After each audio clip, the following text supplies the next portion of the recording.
Alright guys, it's Raiden here. Welcome back to Predominance Raids, bringing you guys another episode in our War Recap series. And this was against a Turkish clan called Dirilis, and came out on top. Kind of a sloppy performance, definitely not our best work, but a win is a win. And I apologize guys if you hear me kind of sniffling or if I sound a little bit congested. I am just kind of getting over a cold here, so apologize about that. No worries, I got my medicine here next to me, and medicine being some beer. But let's go ahead and get into some of the attacks. And let's go ahead and look at the stats first. So 22 3 stars to 17.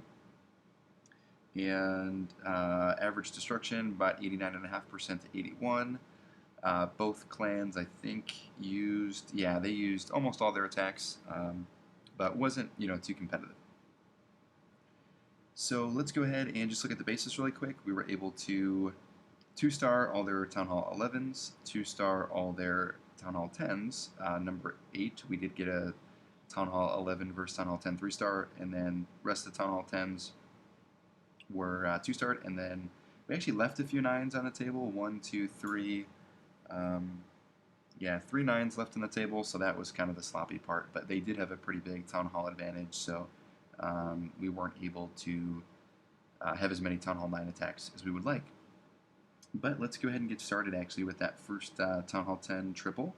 And ordinarily I don't show Town Hall 11 versus 10 bully attacks, but I want to go ahead and show this one. And this is by a new member to Predominance, Bnailz, who is from the clan Size Matters, who's kind of a family clan, friendly clan that we have ties with. But just comes in here with a nice, basically Go Wee Wee, which is the kind of the most popular strategy you're going to see, and 2 golems at the bottom.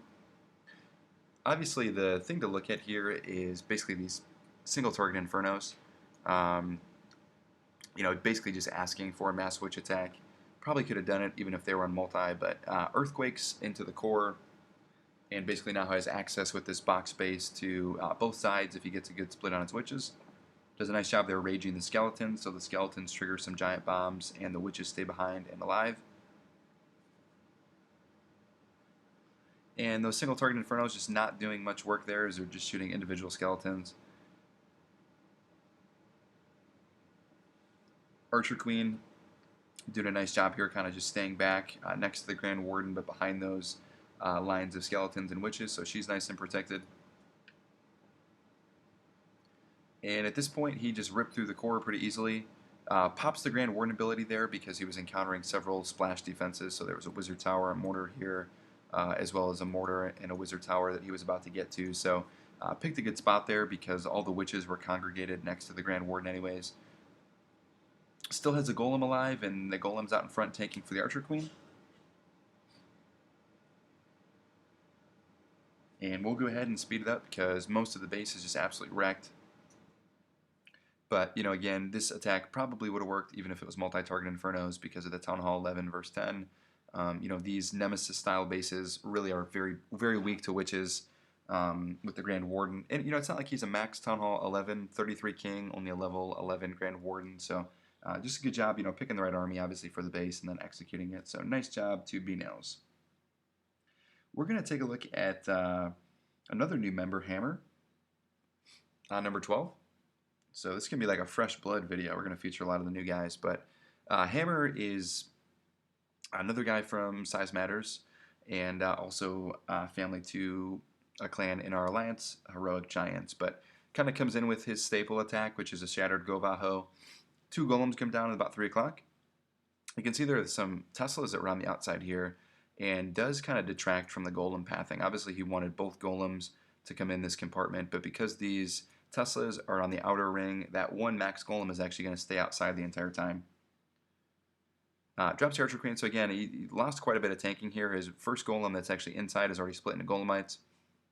But once that funnel's created, BK comes down, Valks come down, and it was a Lava Hound. This was a fresh hit, so I didn't know what was in the clan castle, but typically with Valks, that's a good option.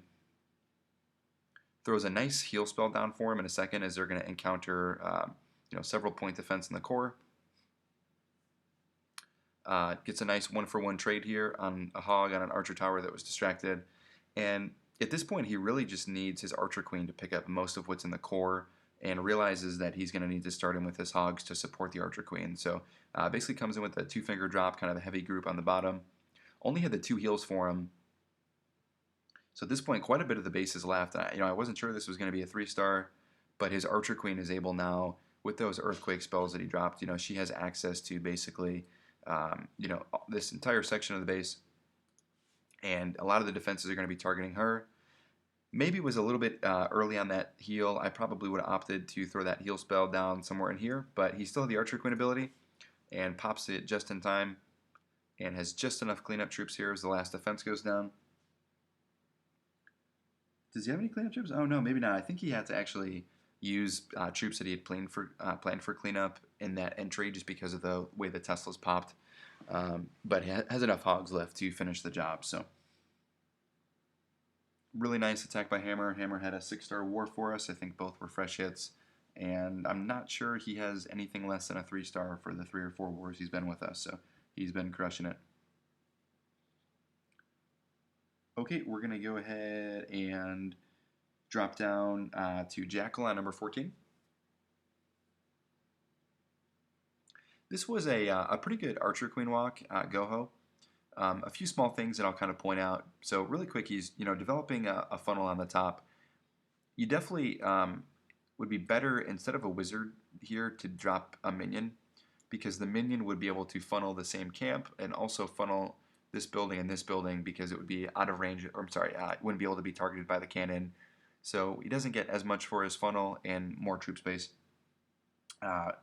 This was a fresh hit, so he lures the clan castle. A Lava Hound comes out, which isn't ideal for an Archer Queen walk.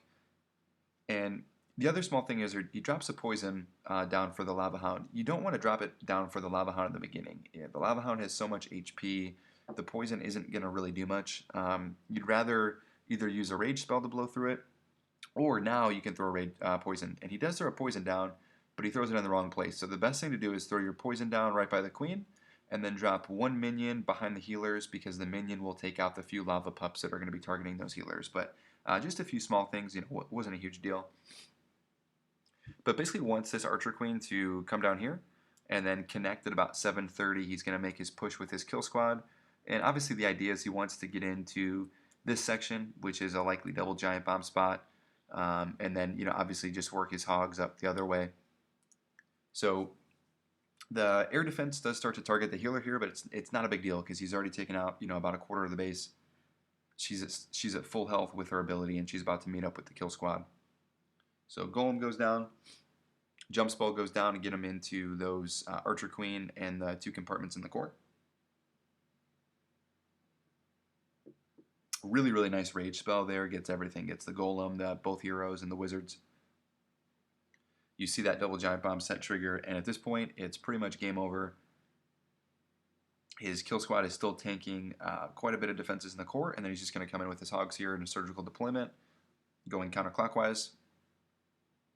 And he's got the 2 heals for him, so it's going to heal right down about 3 o'clock. Yep, nice spot by the wizard tower.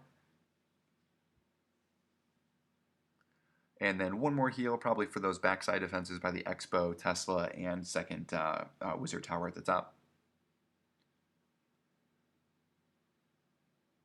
And you can see, even though the Archer Queen did lose her healers at this point, she's still up with about 50% health, which is going to allow her to take out some of the last few defenses and tank for the Hogs. Could have got the cleanup troops down a little bit quicker, but I think he had plenty of time. It was a pretty fast attack. So really nice job by Jackal there with a nice Archer Queen GoHo. We'll go ahead and speed it up here to get through it.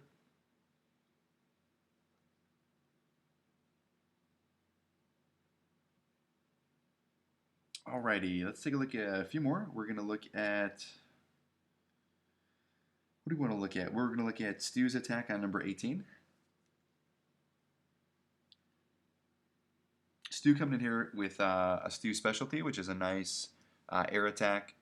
And I believe this was a CB GoLaLoon. So good base recognition here. Typically, I would look at these 2 air defenses in pretty close proximity, almost on the same plane. I probably would have done a Shattered here, but it almost works out better that he does a CB. So drops a jump spell. was a Lava Hound, and I think this was a clean attack. So he knew it was a Lava Hound in there, which probably contributed towards him bringing just the one Golem. If it was GoLaLoon, you maybe need more tanking. But his only goal there was to get basically the Archer Queen and the one AD. So you can see the Clan Castle troops are still up, and he already starts in with his GoLaLoon portion. So first Hound comes down, some targeted loons.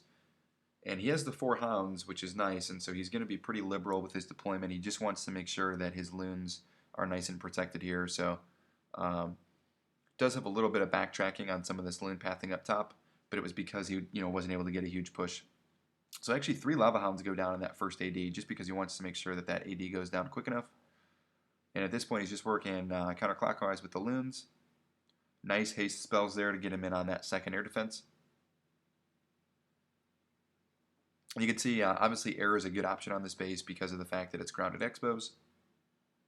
And he still has several loons left as he gets to that last AD. One more haste spell goes down to get that big group of loons as they get propelled towards the last air defense. And at this point, he has some extra loons. He got 2 extra loons that he probably didn't even need, but drops 1 on the Archer Tower, and he has 1 for cleanup. Plenty of lava pups left. So just a really good attack. Like I said, I probably would have looked at that and said, okay, I can get the 2 ADs. But because it was a Lava Hound in the Clan Castle, and because it was a pretty centralized Archer Queen, and I think like a level 16 Queen at that, he didn't need as much tanking, and he wanted more offense with the loons. So really good job there by Stu. All right, let's take a look at 2 more. We're going to look at... what are we going to look at? Actually, I think we're just going to take a look at 1 more. We're going to look at Peely on 27. And ordinarily, I don't show a lot of 8.5 attacks or low-level 9s just because I don't think it's as applicable to most Town Hall 9s. But take a look at this. This is a level 2 Archer Queen, a level 10 Barbarian King. This is like a brand new Town Hall 9 offense. Yes, there's max hogs, but everything else, I mean, the important things, the heal spells are not max. The Archer Queen doesn't even have an ability yet. And the Barbarian King is level, basically a Town Hall 8 level. This is a max defense Town Hall 9. Now granted, it's an anti-2 base. It isn't the best layout. It's double-digit heroes, though, against a max defense Town Hall 9. So I thought this was pretty impressive, to be honest.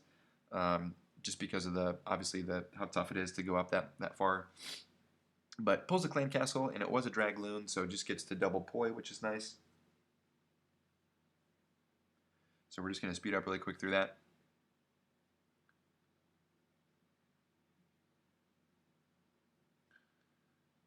And okay, so just starts to, I think, drop some archers down at 6 o'clock just to take out some free buildings and basically just work the funnel a little bit quicker.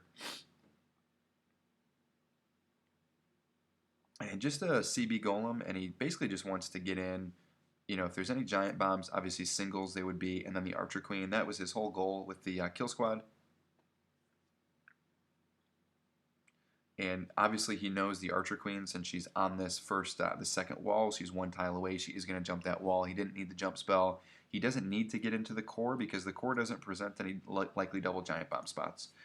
So as a result, 4 heals makes way more sense, which is exactly what he has. Drops a nice first heal spell on that big group of hogs as they encounter a single giant bomb. And reinforces there at the top with his nice second heal by that splash damage and a likely another single giant bomb. And at this point he's just kind of working around that outer ring, but the hogs are all staying together, which is going to keep him nice and centralized in those heal spells. And I mean, at this point everything's dead. He's got some cleanup troops, which he could have dropped a little bit earlier, but it's going to be all on the hogs, and can they clear these defenses? And again, this is not easy. You don't have an Archer Queen. You don't have a Barbarian King alive. You've got quad Teslas in the core, but really good heal spells. He got so much value. He opted to not do surgical deployment, basically kind of a 2-section drop and optimize his heals. And one small thing, Peely just would have been better off maybe dropping your wizards here on these higher HP storages, and they would have been a little bit further away from the hogs. But all in all, just an awesome attack. So we're just going to fast forward. And again, it's it's not something he'd be able to do on an anti-3 base or really any good layout. But even with Even with a bad layout, max defense Town Hall 9, he still got about 20 hogs alive, so I thought it was pretty good. You the man, Peel, you the man. Congrats on getting married, man. Getting married to your level 2 archer queen there. Okay, so that's going to be it for this one, guys. And I am going to bring out another attack from this war, but in a different video, so stay tuned for that. Hopefully we got some good wars coming up, some really good content to show you guys. And as always, thank you for watching. This is Raiden signing out. We'll see you next time.